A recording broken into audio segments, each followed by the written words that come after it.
Welcome to the Oral Health Podcast. We've got the second half of our conversation with Dr. Atkins now. We spoke a lot about what postcode lottery means, what that term actually boils down to when it comes to dental care and healthcare. And it was such an interesting and much needed conversation that it was such an important conversation that we decided it deserved its own spotlight. So I really hope that you enjoy.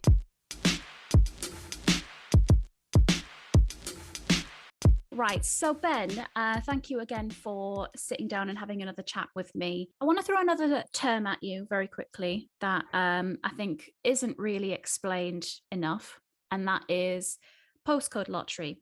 We hear the term postcode lottery a lot at the Oral Health Foundation, and generally I think just in dentistry, and I want to talk to you a little bit about what that means, because I don't think it's explained very well. And when you're talking about like, oh, you'll find the higher rates in these pockets of society, for lack of a better term, of okay, yeah, so this is where the 20% is, and it's such a way to put. Oh, you live down there, don't you? In that postcode, I can't possibly talk to you. You know, it is a real yeah. No, I know what you mean. It's a way for me of social mapping. It's a term from the media, and I think it shouldn't be underestimated. Communication to the general public about a message.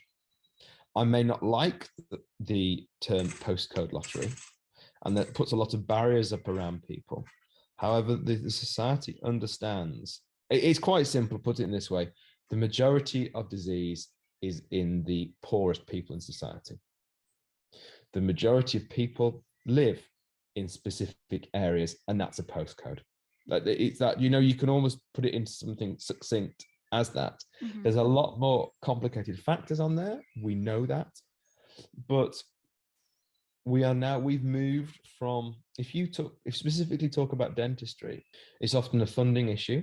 There's a lot more complicated things. It's often certain areas of society do not want an NHS dental practice. They want a higher end, aesthetical, fancy pants, beautiful clinic to walk into. Yes, we'd like all the NHS practices like that. Yes, of course we would. I totally understand. But there's a limitation on our funds, especially in the current climate. Yeah. So we've got to think about targeting our NHS funds into the areas of disease. And we're looking more into population management now within the NHS. You look at the National Association of Primary Care, and they have something called the NHS Home, which is an amazing journey that focuses on population management. And that means that they can then target their funds onto those lower socioeconomic areas, the poorest people in society. And I really find it fascinating. And when we worked with the Department of Health on the last prototype of contracting, actually having a chunk of money, which was our money, which we had to focus on following the NICE guidelines. If you had a low decay rate, why do you need to see us every 6 months? You can be pushed out to 2 years as an adult. But if you're a high needs patient, we want to see every 3 months. In fact, some patients, I'd like to come and actually brush your teeth for you, but there we go. But that's a different matter. So for me, looking at the postcode lotteries we talk about is more to do with, it's a very good descriptive term. There's a lot more complexity in the actual mapping and healthcare services, but as a term, me as Joe Public understands, I think it's quite a nice term. Mm-hmm. So maybe sometimes in my eyes, it sometimes gets hijacked into a funding thing. Yeah. So it looks at, has that council got enough money to spend on the bins? Has that council got to spend on the preventative journey? And that's the complexity and the mixing that I struggle with sometimes. It's a bit banded around too much. Yeah. For everything. Because in my mind, it's actually social economic mapping that really, really works well. But then you bring in where the funding hasn't been spent correctly in the local government or within the NHS, that's when it can be a really complicated. And I struggle with, I've seen situations within the NHS that I obviously didn't understand because I could see a lot of money being wasted. Yes, yeah. And when I'm working with such hard to reach patients, there we go, wrong term again. It becomes very frustrating, but I also understand the NHS is such a behemoth, massive. It's so difficult to run and challenging, and I have utmost respect for the commissioners to do that. So postcode lottering can be quite a challenging term. When used correctly, it's brilliant. It really works well. When it's not, it belittles other areas that we work in. And Yeah. I've hold on around there a little bit too much, but does that answer your question? No, yeah, that does make sense. One of the things for me, like postcode lottery means is, so just for a little bit of context, my background is in mental health, in charity, but in mental health support.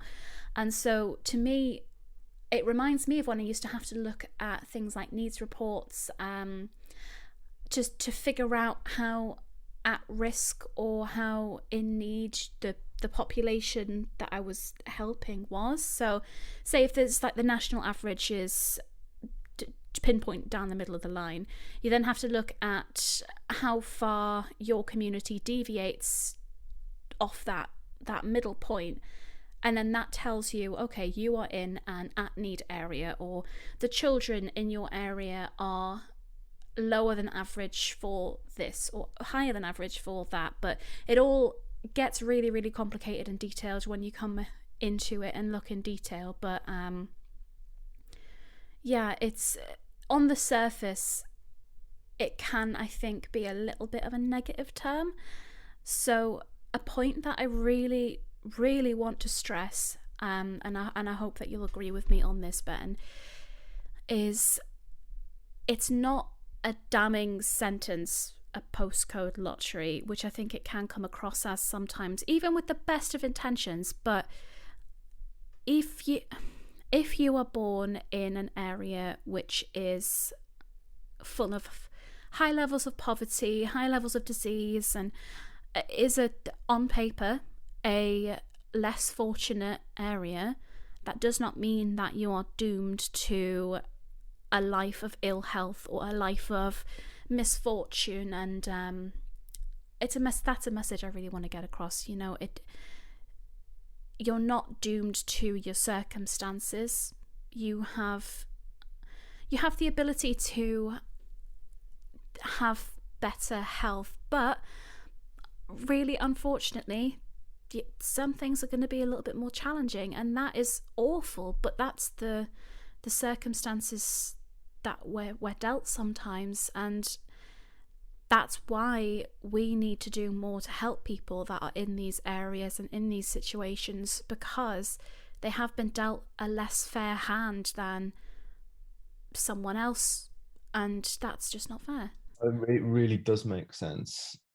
I'll give you another example of it. I was working with a children's charity in Manchester, and this was quite a large disenfranchised children's group, and I was expecting the worst when I went in. And the parents were bringing these kids to these book clubs. We were sitting down chatting to them, and it turns out that their children's teeth were spotless, absolutely spotless. I said, I've gone in the wrong place. They've done it. That was my wrong call. Don't get me wrong, we caught a couple of kids I needed to grab and pull into the system, but stigma is wrong. It's your judgment. It's where you get to is down to your drive and your tenacity. And I see some amazing stories, and I try to instill that with my children. My children are in a very, very fortunate position and I make sure they're aware of that, because you can't judge the book by its cover. You can't do that. I was lucky enough to work in Salford the majority of my professional career, and I worked with in some very deprived areas, and they were amazing. The patients were the nicest people I've ever treated. The funny part is I always judge people on when I see them, if I'm going to get on with them or not, because I will always get my patients in. I will always go out, shake their hands, see them, how are you doing? And I always judge the patient if I was going to get on with it. If they ask me, then how are you? I say, oh, how are you doing? And if they just said, fine, thank you, and they just walk in, I wouldn't be judging them, but in the back of my mind, I'd think, oh, okay, right, yeah, obviously there's lots of other things going on. They're scared and dentist, blah, blah, blah. But straight away, someone says, "Hi, Ben, how you doing? You're okay? How are you? How's your day going?"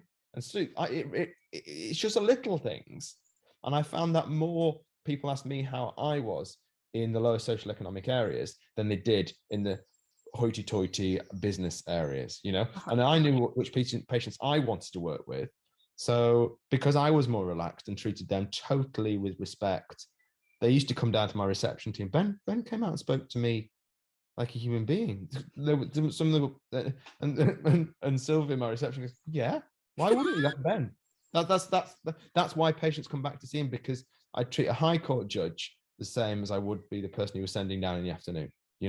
Oh, Because yeah. it's life respect. Life's too short, and I've met some amazing people in my life, and I'm so lucky to have worked in those areas, because it's about respect, and you can't judge a book by its covers. And I think that's the big takeaway message. Mhm. If we all did that, life would be a lot easier.